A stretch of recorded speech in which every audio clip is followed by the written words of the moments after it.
Muy bien, amigos. Seguimos entonces con la presentación de este mini curso de cómo diseñar una mezcla fáltica con solo 3 especímenes. Aquí pues les presento la hoja de ruta que hemos estado siguiendo a lo largo de este mini curso. Comenzamos con una historia personal sobre el desarrollo de la metodología RAMCODES. Fue la sección anterior que tuvimos. En esta sección vamos a hablar de un problema, pero lo mostramos nosotros como una oportunidad. El problema es, o esta oportunidad es, cuáles son los requerimientos de diseño para una mezcla fáltica. Después de esto vamos a presentar la solución, cuál es el enfoque que hacemos para poder obtener ese diseño, empleando la técnica del polígono de vacíos, de RAMCODES, que es la solución que les presentamos. Y en la sección inmediatamente siguiente es cómo te vas a empoderar tú de este conocimiento, ¿no? Usa tú esto para resolver tus propios problemas. Entonces, continuamos con esa hoja de ruta que ya hemos estado siguiendo. Lo primero es ver, pues, cuáles son las funciones del pavimento. Yo he visto en muchos cursos que la gente va directo a ver, bueno, la calidad de los petros, la calidad del asfalto, la mezcla asfáltica. Espérense, esperen ahí en mis cursos. Siempre les digo, espérense, vamos muy rápido, vamos al origen del requerimiento, el origen del problema, de dónde viene todo y de dónde va a surgir esa oportunidad. Y el problema comienza en las funciones del pavimento, ¿no? Ya el pavimento, pues, como una estructura que va a soportar las cargas vehiculares. Esta estructura de pavimento tiene varias funciones, entre ellas, aquí está una lista, no es exhaustiva, pero sí son las 4 principales funciones del pavimento. La primera es la protección de la subrasante, con ese concepto de que al construir una carretera encima, el terreno de apoyo ni va a estar enterado de las cargas. La segunda función del pavimento es la capacidad de carga, de soportar esa carga vehicular en sus condiciones, pues, de intensidad, frecuencia, composición.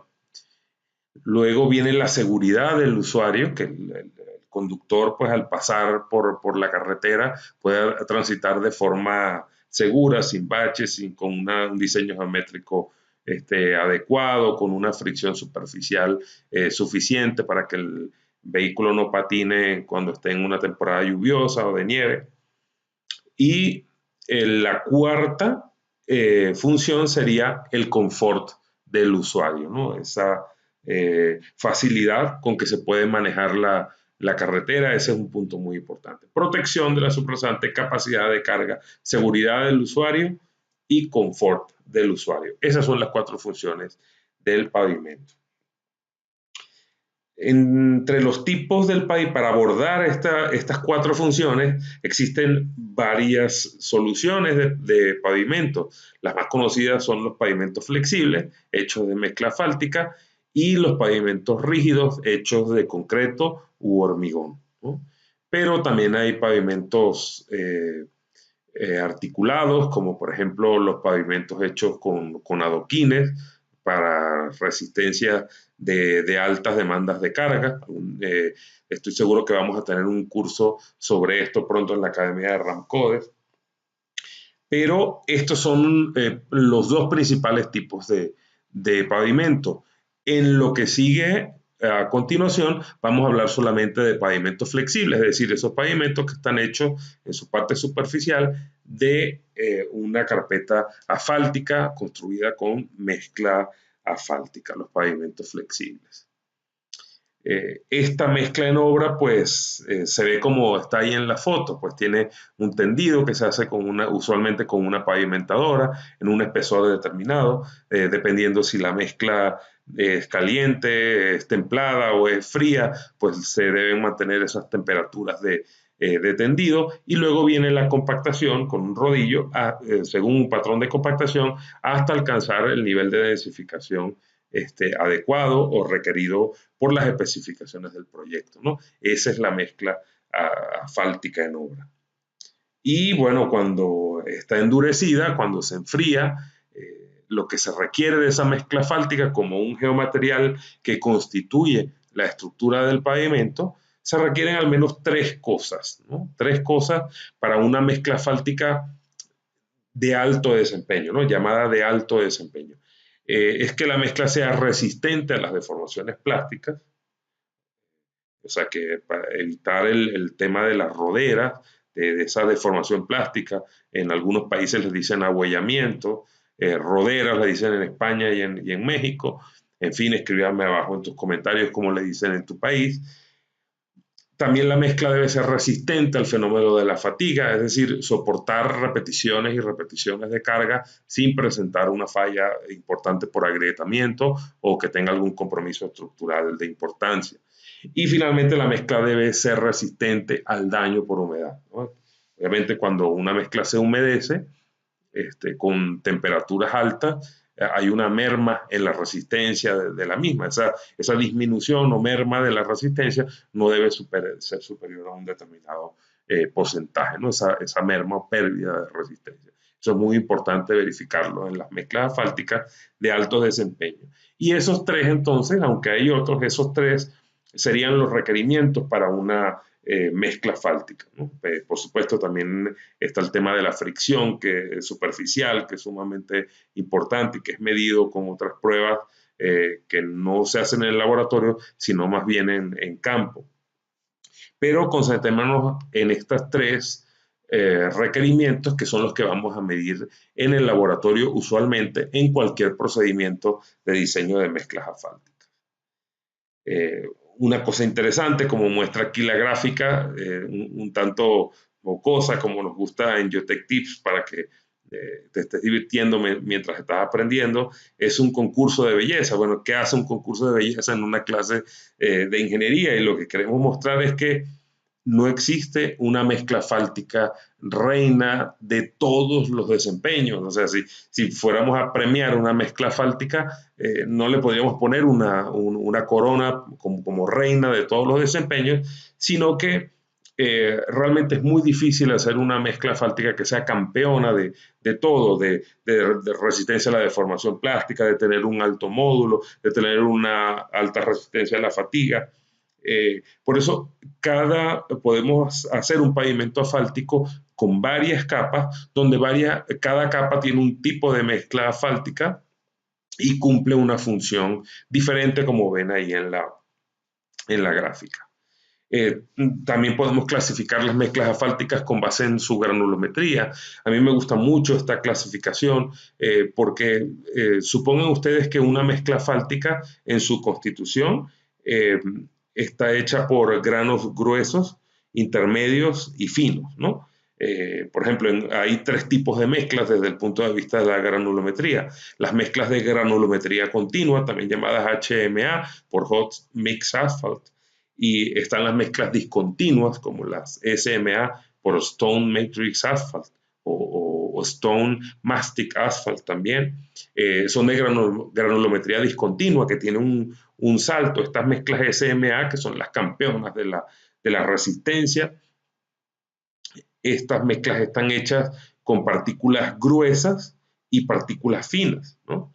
Y están las mezclas abiertas o de curso abierto, que son mezclas porosas, usualmente utilizadas para conseguir un gran drenaje inmediato durante las lluvias o para hacer mezclas que son fonorreductoras, ¿no? Reductoras de la contaminación sónica. Entonces, si diferenciamos de cada una de estos tipos de mezclas, en una mezcla de granulometría continua tenemos partículas gruesas, intermedias y finas aproximadamente en la misma proporción. Es una mezcla con una curva granulométrica bien gradada, ¿no? En cambio, en una mezcla discontinua, es una mezcla con salto, falta un tamaño. Los tamaños son usualmente los tamaños centrales, los intermedios. Hay partículas gruesas y partículas finas. Entonces, la resistencia de esa mezcla se da por contacto grano a grano, ¿no? Grano a grano grueso. Y las partículas finas mezcladas con el cemento asfáltico producen una pasta, un mástico, que es el que sella la mezcla asfáltica como tal. Y las mezclas abiertas estarían hechas de granos gruesos y de granos intermedios y prácticamente ningún grano fino, ¿no? Estos dos últimos tipos de mezclas necesitan a fuerza cementos asfálticos modificados y fibra, como fibra de celulosa, por ejemplo, y a veces cal también, sobre todo en el caso de la SMA, para poder garantizar las partículas más finas. Y el tema de la fibra es para que el cemento asfáltico no se salga mientras está la mezcla fresca, mientras está caliente, no se escurra del cuerpo de la matriz de la mezcla asfáltica. Pues esos serían los tipos de mezcla que las utilizan los proyectistas para cada una de las condiciones o funciones que va a tener dentro de ese pavimento flexible. La mezcla asfáltica está compuesta por agregado pétreo, ¿no? Gravas, arenas, sello que llaman aquí en México, en Venezuela les decimos arrocillo polvillo, en Estados Unidos le dicen chip, ese agregado intermedio, ¿no? Una gravilla. Aproximadamente el 95% de la mezcla asfáltica está compuesta por agregado pétreo, ¿no? Después en un 5%, hay varios tipos de mezcla, pero aproximadamente en un 5% está participando el cemento asfáltico, ¿no? Que es el que va a hacer ese sello, esa composición, ese aglutinante del agregado para poder sellarlo y hacer un concreto asfáltico como tal. Y también se le agregan al cemento asfáltico modificantes para hacer que tengan un mejor comportamiento desde el punto de vista de la viscosidad. Y está la fibra de celulosa, también habría que incluir cal, por ejemplo. Esta función de la fibra, pues ya la vimos, que es retener, su función es retener el cemento asfáltico dentro de la matriz de la mezcla mientras ella endurece, ¿no? Esa sería la composición de una mezcla asfáltica. Pues muy bien, yo te quisiera preguntar, ¿cómo defines tú una mezcla asfáltica? Regálame a mí y a todo el foro que nos está leyendo, regálame ahí abajo en los comentarios, ¿cuál es tu definición particular del diseño de una mezcla asfáltica? La tuya, no la de un libro, no la que aprendiste, la que tú imaginas. Aquí no hay algo bueno o malo, no definitivo o parcial, no, es importante que sea un concepto tuyo, ¿no? Y como te he pedido al inicio del mini curso, es importante que participes, es importante que escribas, que tomes este cuaderno de notas y te agradezco que nos compartas esa definición tuya propia. Mientras tanto, yo te quiero compartir la mía, ¿no? La que he ido labrando a lo largo de los años. No es la definitiva ni nada, pero como te digo, es la mía, es la que me convence, es la que en este momento siento que es la definición de qué significa diseñar una mezcla asfáltica. Diseñar una mezcla asfáltica, como podemos leer aquí en esta lámina, es para mí establecer una dosificación de materia prima disponible y de calidad, ¿no? Agregado pétreo, cemento asfáltico, aditivos y todos los componentes de los que hablamos, con una conveniente relación precio-valor, ¿no? Precio-valor, capacidades que tiene y cuánto cuesta, que genere un producto en boca de planta que cumpla con las propiedades volumétricas, mecánicas e hidráulicas requeridas por la especificación o especificaciones del proyecto. ¿Cómo te parece esa definición mía? Bueno, escríbeme también qué te parece, si estás de acuerdo, si no estás de acuerdo, qué le cambio, qué le pongo. No, tú dime, te leo.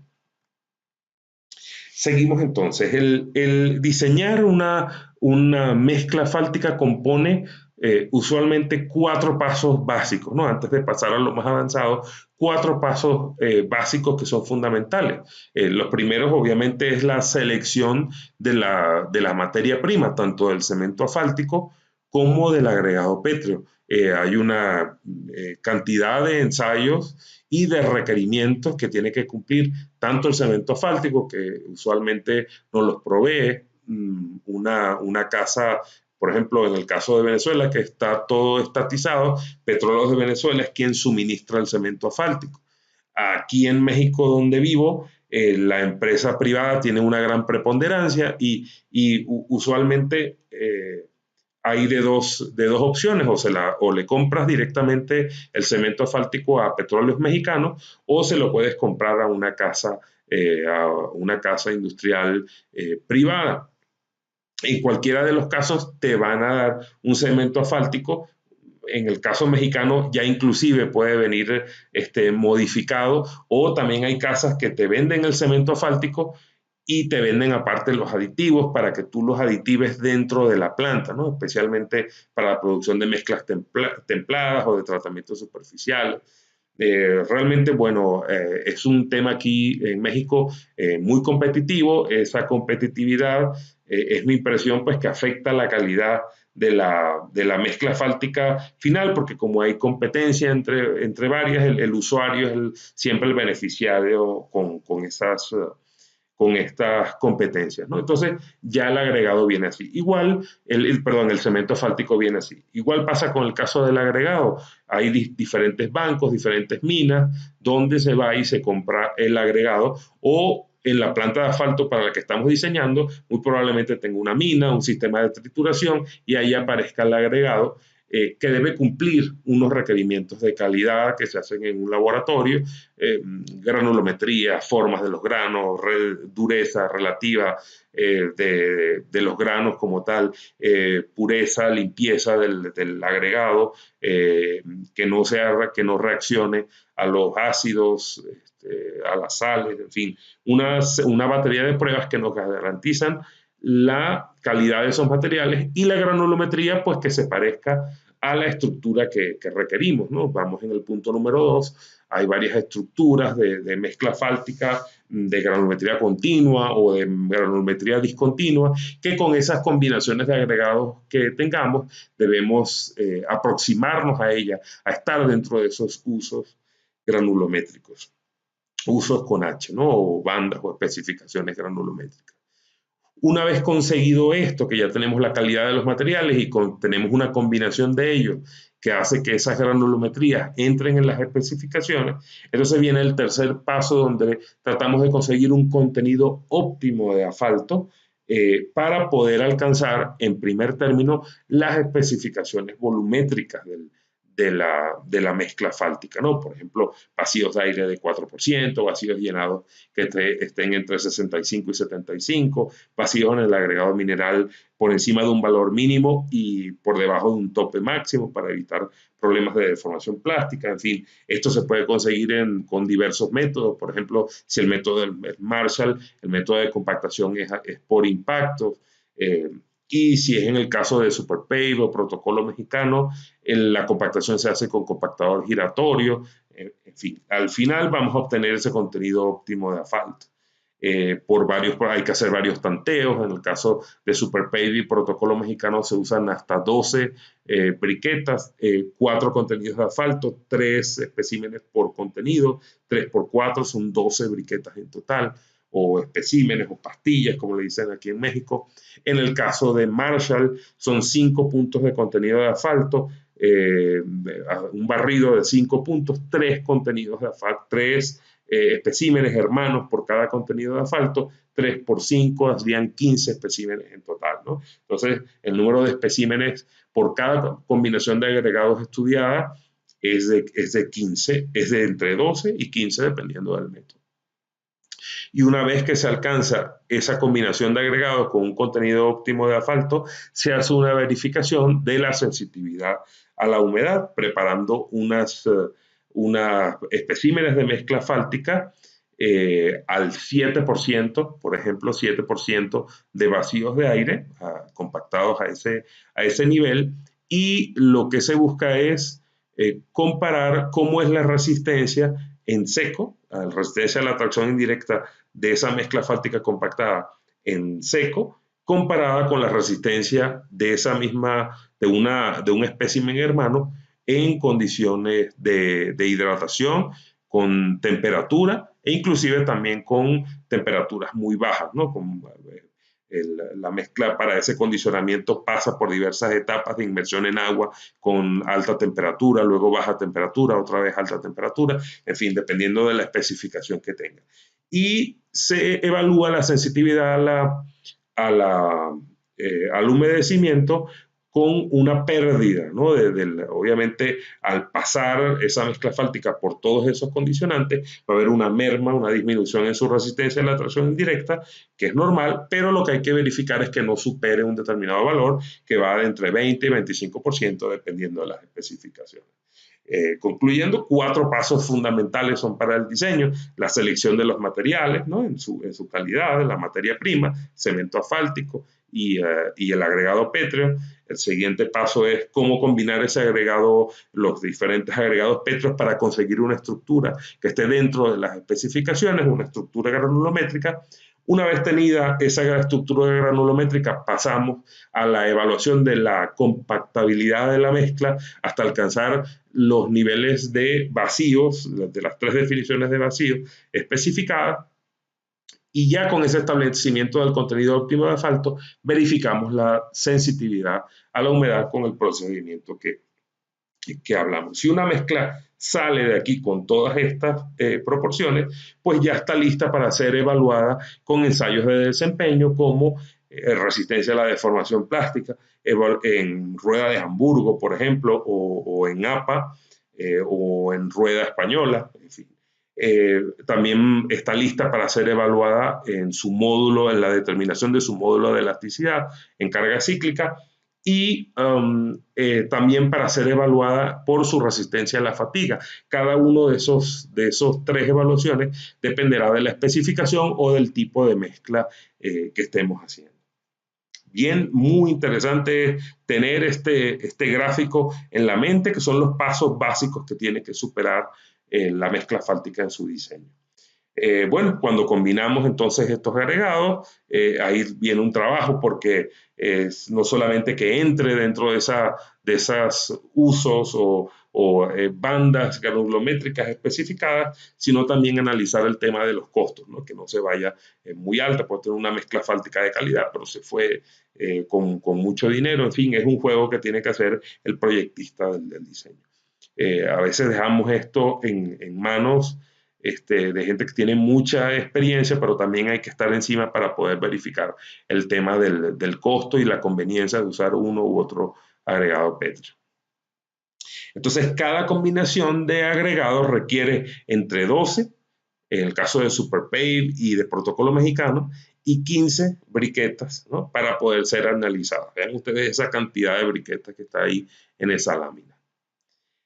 Muy bien, esos son todos los requerimientos. Así, en un resumen, esos serían todos los requerimientos para la mezcla asfáltica. Repasemos. Los requerimientos de esa mezcla asfáltica, pues tienen que ser la calidad del agregado, de los componentes de la materia prima, ya sea del agregado pétreo o del cemento asfáltico. El cumplimiento de una estructura de la granulometría, el alcance de la volumetría, ese contenido óptimo de asfalto, que para una energía y método de compactación determinado se alcanza en esas definiciones de vacío, y finalmente una resistencia al fenómeno de humedad, además de todas las evaluaciones de desempeño que se le puedan hacer si así le corresponde. Entonces, los requerimientos vienen de las funciones del pavimento. Existen varios tipos de mezclas asfálticas, las podemos dividir desde el punto de vista de la granulometría, como de granulometría continua, granulometría discontinua y granulometría abierta, ¿no? Y los pasos de diseño, pues que ya los vimos, esos 4 pasos fundamentales que siempre deben estar grabados con nosotros. Muy bien, entonces con esto terminamos esta parte del mini curso, ¿no? Que tiene que ver con la oportunidad o el problema que resolvimos. Ya vimos la historia de RAMCODE, que es donde se engloba esto de la técnica del polígono de vacíos. Acabamos de describir cuáles son los requerimientos de la mezcla asfáltica, que no lo vemos como un problema, sino una oportunidad de resolverlo de forma importante. Y en la siguiente sección vamos a hablar del polígono de vacíos, de qué es esa técnica y cómo se aplica. Y luego de esto vamos a ver cómo lo vamos a usar. Es un regalo muy importante que te voy a dar en la sección de cómo usarlo. Así que espero que estés con nosotros hasta el final de este mini curso. Hasta luego.